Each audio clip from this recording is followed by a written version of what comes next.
Welcome to the virtual octagon where two different worlds become one. Yo, it's your host King Diaz, and today we'll be diving into the fall and rise of UFC 5. Chapter 1, the teaser. On July 8th, Electronic Arts revealed a teaser for one of their most awaited games to their MMA fans from their franchise, and that was UFC 5. Everyone from the creators to the casual gamers were excited, because the life cycle of the previous game lasted too long. It lasted 3 years, and a brand new game was long overdue. It was a small teaser, a 15-second teaser to announce the full reveal of the game that was happening on September. And it was just that, a teaser. And now all we had to do was wait. Chapter 2, the hype is real. The hype at the time was truly unreal and at an all-time high. Leaks and information from Insider Gaming had all of the fans thinking that this game was going to be the one to surpass Undisputed 3 in terms of how great the game was going to be. The ability to throw elbows from guard was back, online career mode was new, and new animations were being added to the game. It sounded very promising, but after a couple more teasers and the long wait, the time was finally here, and on September the 19th, the official gameplay trailer was finally revealed. How do I feel about EA Sports UFC 5? Next! Details, man. Details. Pull counter and the double body hooks.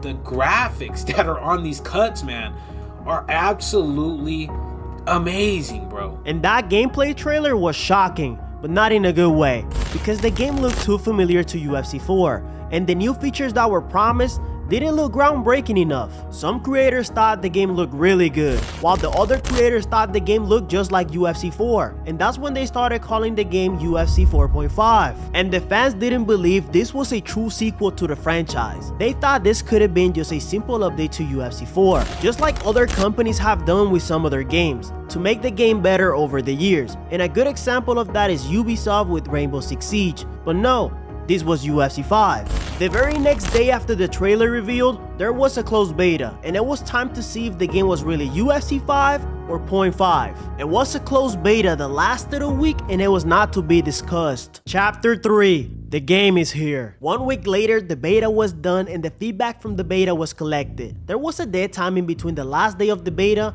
and the release date, and what it felt like the longest month of the year went by, and the day was finally here. UFC 5 and the most awaited DLC fighters were finally here. Mike Tyson, Muhammad Ali, and Fedor Emelianenko were pre-order bonuses. And you would think that after the beta and the feedback, the game would be trending on the right direction, but that wasn't the case, because the real issues with the game were about to unfold at launch. The game released with no new fighters from the UFC roster, no fighter uniqueness, and most of the fighters felt the same, including the brand new DLC fighters. Alongside gameplay issues like tracking, block breaking, and cheese, it's fair to say that UFC 5 had a bad launch. Chapter 4, what now? That was the main question. What now? Because the game had a horrible launch and terrible reviews. It got so bad to the point that reporters were the ones asking the questions directly to Dana White. UFC 5 is coming out.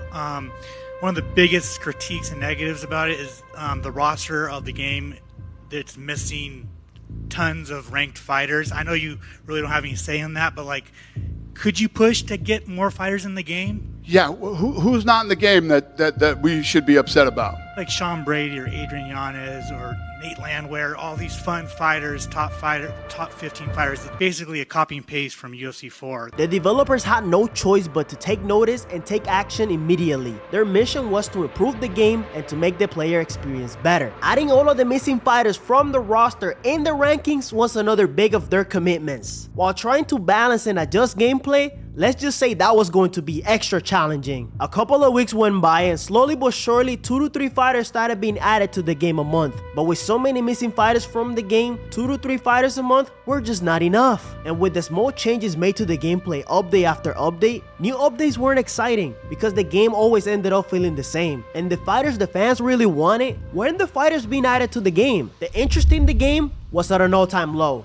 and the game was really dying in front of our faces. The same process kept going with them adding 2 to 3 new fighters a month alongside small gameplay changes and alter egos. But with every new update, the communication from their social medias kept fading away. A lot of questions, but not a lot of answers. On April 3rd, the game received the biggest update on franchise ever. No other EA UFC game has gotten an update this massive. important gameplay changes were made and 9 new fighters were added to the game. The community was completely shocked because 9 new fighters in one update was something that was never done before. But that wasn't all, because they also announced that more fighters were on their way to the game.